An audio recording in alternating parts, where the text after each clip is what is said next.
बड़ी संख्या में वोट डाला और आपने देखा होगा 2 चरणों के मतदान के बाद जो लोग उछल उछल करके मोदी को गाली देते थे उनका चेहरा इतना हो गया है, उनकी आवाज दब गई है, नींद उड़ गई है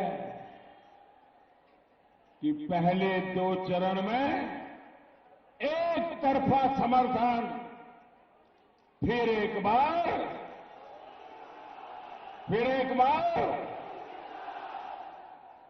अब आ रही है एटा की, और यहां के जितने हमारे उम्मीदवार बैठे हैं उन अड़ोस पड़ोस की सभी सीटों की बारी है। मुझे विश्वास है कि 23 अप्रैल को आप सभी पहले मतदान करेंगे और फिर जलपान करेंगे। विशेष तौर पर जो पहली बार वोट डालने वाले हैं, जो मेरे युवा साथी हैं,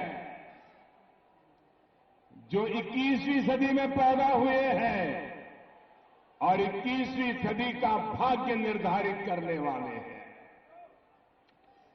जो पहली बार वोट दे रहे हैं, वो 5 साल के लिए सरकार चुनने के लिए नहीं, 21वीं सदी कैसी हो हिंदुस्तान की उसका फैसला करने वाले हैं। भाई और बहनों, ये चुनाव देश का दम दिखाने वालों, एक दमदार देश बनाने वालों और देश को बांटने वालों, कमजोर सरकार बनाने का सपना देखने वालों के बीच में है। मैं जरा आपसे कुछ सवाल पूछना चाहता हूं, बताएंगे? पूरी ताकत से जवाब देंगे? कोई भी ऐसा न हो कि जिसका जवाब मुझे सुनने को न मिले। सब बोलेंगे, जो दूर दूर खड़े हैं वो भी बोलेंगे। क्या आज दुनिया में भारत का दम दिख रहा है कि नहीं दिख रहा है? क्या आज भारत का सम्मान पूरी दुनिया कर रही है? क्या देश की सुरक्षा सबसे ज्यादा जरूरी नहीं है? क्या 5 वर्षों में यूपी में कोई बम धमाका हुआ? पाकिस्तान में घुसकर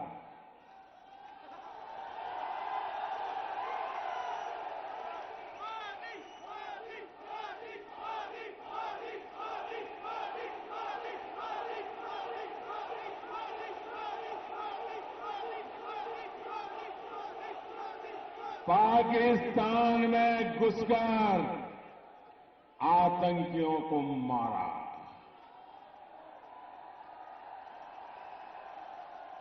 आपको गर्व हुआ? आपको गर्व हुआ? आपका माथा ऊंचा हुआ? आपका सीना चौड़ा हुआ? आपको लगने लगा कि जैसे हमारा सैनिक वहां बम फेंक रहा था और आप यहां तालियां बजा रहे थे, खुशी हुई? आप मुझे बताइए, क्या देश को आतंकवाद से मुक्ति मिलनी चाहिए? आतंकवाद से मुक्ति मिलनी चाहिए। आतंकवाद खत्म होना चाहिए। आतंकवाद पूरी तरह नष्ट होना चाहिए। चुन चुन करके साफ करना चाहिए। ये काम कौन करेगा?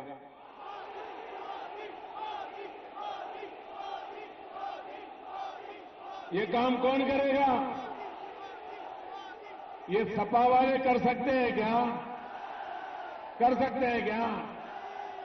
बसपा वाले कर सकते हैं क्या? अरे दोनों मिलकर के भी आतंकवाद से जवाब ले सकते हैं क्या? ये कांग्रेस और उसकी महामिलावट वाले भी कर सकते हैं क्या? तो कौन करेगा? कौन करेगा? कौन करेगा? कौन करेगा? जी नहीं, ये काम सिर्फ मोदी नहीं करेगा, आपका एक एक वोट करेगा। हम सभी चौकीदार मिलकर के ये करके रहेंगे। साथियों, दुश्मनों से देश की रक्षा हो या फिर भ्रष्टाचारियों, दलालों और बिचौलियों से देश को बचाना हो, हमारे लिए यही हमारी राष्ट्रभक्ति है। इसी राष्ट्रभक्ति, इसी राष्ट्रवाद की चौकीदारी हम सभी को करनी है। आपकी ताकत से यहां पर पहले ही खलबली मची हुई है। स्वार्थ की जो महामिलावट सपा बसपा ने की थी, उसकी क्या हालत है सब देख रहे हैं। जिनको वोट बैंक मानकर चल रहे थे, सोचते थे कि उनकी सुविधा के हिसाब से यहां वहां ट्रांसफर हो जाएंगे। वो पहले 2 चरणों के मतदान में साफ हो चुका है, ये उनके सारे खेल खत्म हो चुके हैं। ये लोग वोटरों की समझदारी को कम आंक रहे थे। उनको लगता था कि देश के वोटरों के वही ठेकेदार हैं, लेकिन लोगों ने उनकी इस तैयारी को ही खूंटी पर टांग दिया है। साथियों, उत्तर प्रदेश को जात पात में तोड़कर अपनी राजनीति चमकाने वाले ये भूल गए कि जब बात भारत की आती है, जब बात देश की सुरक्षा की आती है, विकास की आती है, तो समाज को बांटने वाली सारी ताकतों को उत्तर प्रदेश मुंहतोड़ जवाब देता है।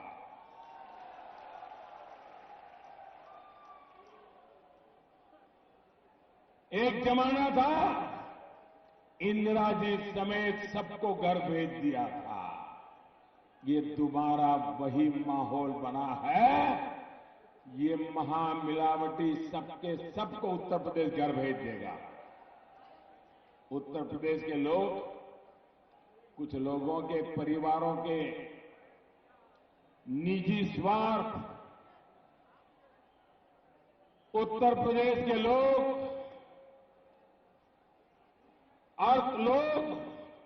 कुछ लोगों के परिवारों के निजी स्वार्थ नहीं, उत्तर प्रदेश के लोग अपना विकास और देश का भविष्य मजबूत करने वाली सरकार चुन रहे हैं। उत्तर प्रदेश ने ही मुझे सांसद बनाया, उत्तर प्रदेश ने ही मुझे प्रधानमंत्री बनाया। इसलिए मुझे उत्तर प्रदेश के लोगों के इस फैसले से उस पर गर्व है। भाइयों, साथियों, यूपी की जनता मजबूरी में दुश्मन से दोस्त बनाने का दिखावा करने वालों के साथ कभी नहीं जा सकती, बल्कि देश का गौरव बढ़ाने वाली एक मजबूत सरकार के पक्ष में खड़ी है। साथियों, एक बुलंद और मजबूत सरकार ही बुलंद और मजबूत भारत का सपना साकार कर सकती है। खोखले वादे करने वालों, खोखली दोस्ती करने वालों का सच आप अच्छी तरह जानते हैं। एक दोस्ती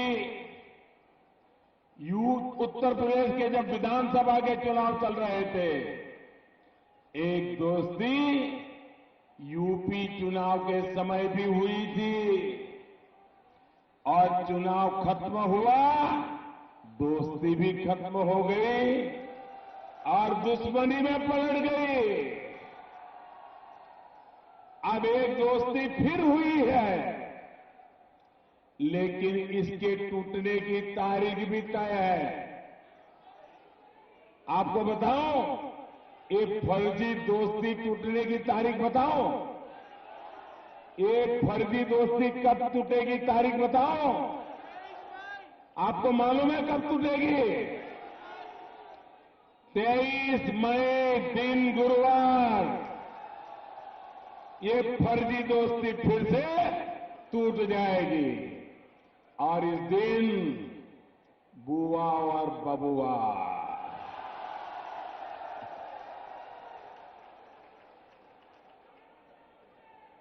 ये बुआ और बबुआ जी अपनी दुश्मनी का पार्ट 2 शुरू कर देंगे। फिर एक दूसरे को गेस्ट हाउस कांड याद दिलाने लगेंगे, एक दूसरे को तबाह करने की धमकियां देने लगेंगे। साथियों, सिर्फ और सिर्फ अपना हित सोचने वाले ये लोग कभी गरीब का नहीं सोच सकते, कभी दलितों का, पिछड़ों का, शोषितों का, वंचितों का नहीं सोच सकते। मैं आपसे पूछता हूं, यूपी के लोगों से पूछता हूं, इनके आसपास ऐसे कितने गरीब हैं जिन्हें इन लोगों ने आगे बढ़ाया है? ढूंढने पर भी कोई नाम नहीं मिलेगा। गरीब के नाम पर राजनीति करके इन लोगों ने सिर्फ और सिर्फ अपना बैंक बैलेंस बढ़ाया है। साथियों, ये जो सारे महामिलावटी है, उनके काम करने का तरीका क्या रहा है, उसका मैं आपको एक और उदाहरण देता हूं। भाई और बहनों, देश के हर बेघर के पास अपना घर हो, हम इसके लिए निरंतर काम कर रहे हैं। लेकिन यहां यूपी में योगी जी के आने के पहले जो सरकार थी, जो खुद को समाजवादी बताते हैं, लोहिया जी का नाम बीच में 10 बार लेते हैं, लोहिया जी के नाम पर राजनीति करते हैं, उन्होंने गरीबों के घर बनाने की चिंता नहीं की। और ध्यान देते भी कैसे? वो तो सारा ध्यान अपने बंगले पर दिए हुए थे। हम दिल्ली से चिट्ठियां लिखते रहे कि जिन गरीबों के लिए घर बनवाने हैं उसकी लिस्ट भेज दिए, लेकिन वो अपने बंगले को विदेशी टाइलों, विदेशी फर्नीचर के उसके सजाने में जुटे थे। और हां, टोटियां भी तो सुना है बहुत शानदार लगवाई थी। जनता की गाढ़ी कमाई से, मध्यम वर्ग की गाढ़ी कमाई से, यूपी के ईमानदार टैक्स पेयर की कमाई से चुन चुन अपनी पसंदीदा टोटियां खरीदी गई थी। तो साथियों, हम दलितों के लिए, पिछड़ों के लिए, गरीबों के लिए, हर बेघर के लिए घर बनाने की लिस्ट मांग रहे थे, वो हमें टालते रहे। वो तो अच्छा हुआ कि आपने सबने मिलकर ये योगी जी की सरकार बनवा दी, वरना हम अब भी चिट्ठियां ही लिखते रहते। साथियों, योगी जी की अगुवाई में अब यहां घर बनाने की गति तेज हुई है। घर भी ऐसे जिसमें बिजली का कनेक्शन है, दूधिया बल्ब है, उज्ज्वला का गैस कनेक्शन है, शौचालय है। भाई और बहनों, प्रधानमंत्री आवास योजना के तहत 5 वर्ष में 1.5 करोड़ से अधिक घर गरीबों के लिए बनाए गए हैं। और जिनको अभी तक घर नहीं मिले हैं, उनको भी जल्द ही मिलेंगे, ये मैं विश्वास देता हूं। क्योंकि 2022 जब भारत की आजादी के 75 साल होंगे, 2022 तक हर गरीब के पास अपना पक्का घर हो, हम इस संकल्प पर काम कर रहे हैं। साथियों, सपा बसपा के सिर्फ झंडे अलग रहे हैं, नियत एक जैसी ही है। सरकारें बदलती थी, गुंडे और कब्जा गिरोह भी बदलते थे। किसानों को, दुकानदारों को, व्यापारियों को लूटने का काम खुलेआम होता था। बुआ के समय हुआ भ्रष्टाचार और बबुआ के शासन में दलितों पर अत्याचार तो सबने देखा है। अब दलितों पर अत्याचार कौन करता था, मैं ये पूछ लूंगा तो बहन मायावती जी के लिए बहुत मुश्किल हो जाएगी। उन्हें अपने कठिन फैसले की फिर याद आ जाएगी। आखिर आज वोट भी तो उन्हीं अत्याचार करने वालों के लिए मांग रही है। भाइयों और बहनों, बहन जी भले भूल गई हो, लेकिन आपको याद होगा कि सपा के शासन के दौरान कानून व्यवस्था की स्थिति पूरे देश में चर्चा का विषय बनी हुई। समाजवादी गुंडों ने गरीब दलित की जमीन, मध्यम वर्ग की जमीन, उसके घर को कब्जाने का जो अभियान चलाया हुआ था, उसने न जाने कितने लोगों का जीवन बर्बाद कर दिया। मुझे बताया गया है, अपने ऐसे ही होनहार को समाजवादी पार्टी ने फिर से आपके बीच ला करके खड़ा किया है और बुआ भी दलितों का गरबा छीनने वालों का समर्थन कर रही है। वाकई मायावती जी, बहुत ही कठिन फैसला रहा आपका। भाई और बहनों, बुआ बबुआ के इस तालमेल के बीच योगी जी की सरकार गुंडों और कब्जाधारियों पर लगाम लगाने का बीड़ा उठाए हुए है। जमीन कब्जाने वाले ऐसे अपराधियों के जेलीकरण के साथ साथ जमीनी के रिकॉर्ड का डिजिटलीकरण भी साथ ही किया जा रहा है।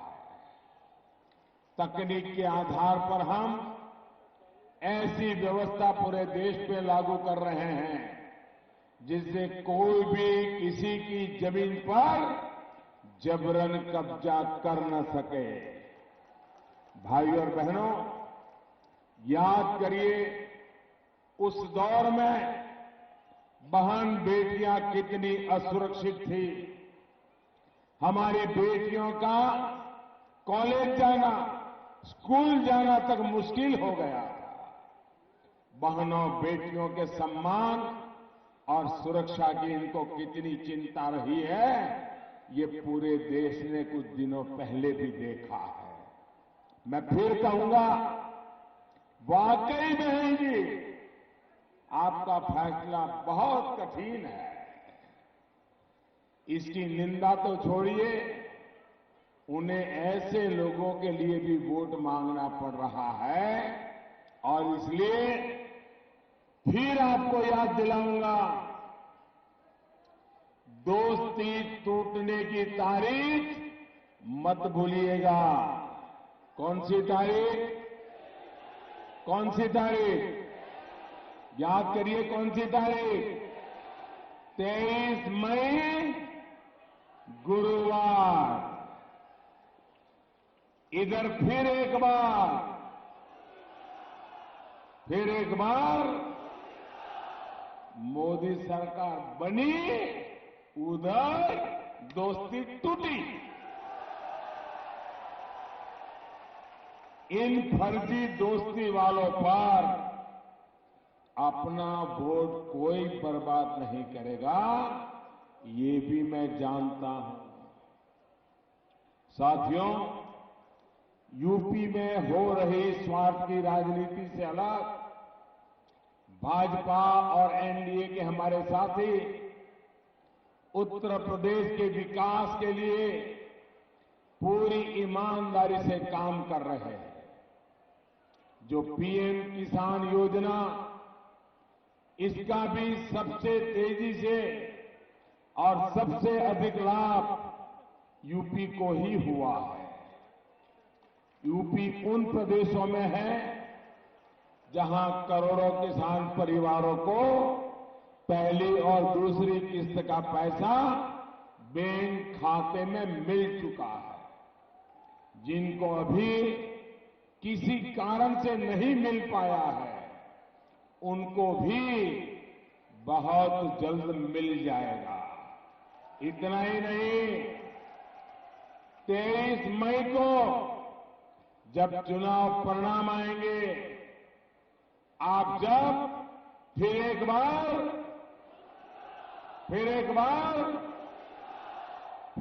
बार मोदी सरकार बनाएंगे, तब यूपी के सभी किसानों को ये लाभ हम देने वाले हैं। 5 एकड़ जमीन का नियम हम खत्म करने वाले हैं। इतना ही नहीं, जो छोटे किसान हैं, जो खेत में मजदूरी करने वाले लोग हैं, उनको 60 वर्ष की आयु के बाद हर महीना नियमित पेंशन की व्यवस्था भी हम करने वाले हैं। भाइयों और बहनों, इसी तरह आयुष्मान भारत योजना का भी बहुत बड़ा लाभ यहां के गरीब परिवारों को हो रहा है। 5 लाख रुपए तक का मुफ्त इलाज जो हर वर्ष मिल रहा है, उससे गरीबों को इलाज के लिए अब अपना घर-बार नहीं बेचना पड़ेगा। ये सुरक्षा इस चौकीदार की सरकार ने गरीब को दे दी है। साथियों, सौभाग्य योजना के तहत देश के हर परिवार तक बिजली पहुंचाने का काम तेजी से चल रहा है। अब तक देश के 2.5 करोड़ से अधिक गरीब परिवारों को मुफ्त बिजली कनेक्शन दिया जा चुका है। इसका लाभ यूपी को एटा और आसपास के जिलों में बहुत अधिक हुआ है। जिनके घर अभी बिजली नहीं पहुंच पाई है, उनको भी कनेक्शन मिलना तय है। साथियों, देश की रक्षा, सुरक्षा हो या फिर भारत का स्वाभिमान, सब कुछ आपके एक वोट पर टिका है। कमल के निशान पर पड़ा आपका हर वोट, चाहे एटा हो, चाहे मैनपुरी हो, चाहे आगरा हो, कोई भी हो, आपका वोट मोदी के खाते में जाएगा। अब आप एक संकल्प लेंगे मेरे साथ, सब संकल्प लेंगे। जो मैं बोलूंगा उसके बाद आपको बोलना है, घर घर में है चौकीदार। क्या बोलेंगे? क्या बोलेंगे? घर घर में है चौकीदार। जरा बोलिए, घर घर में है चौकीदार। घर घर में है चौकीदार। भ्रष्टाचारियों होशियार, भ्रष्टाचारियों होशियार, भगोड़ों पर कानून की मार। पूरी ताकत से बोलिए, बंद हुआ काला कारोबार, देशद्रोहियों पर कड़ा प्रहार, आतंकी पर हो आखिरी बार, दुश्मन हो जा खबरदार, घुसपैठिए भागे सीमा पार, टूटेगी जात पात की दीवार, वंशवाद की होगी हार, दागदार पे भारी कामदार। भाइयों बहनों, आपका ये प्यार, आपका ये आशीर्वाद जहां जहां मेरी नजर पहुंच रही है, लोग ही लोग हैं। आप आशीर्वाद देने के लिए आए, आपका आभार व्यक्त करता हूं। भारत माता के, भारत माता के, भारत माता के।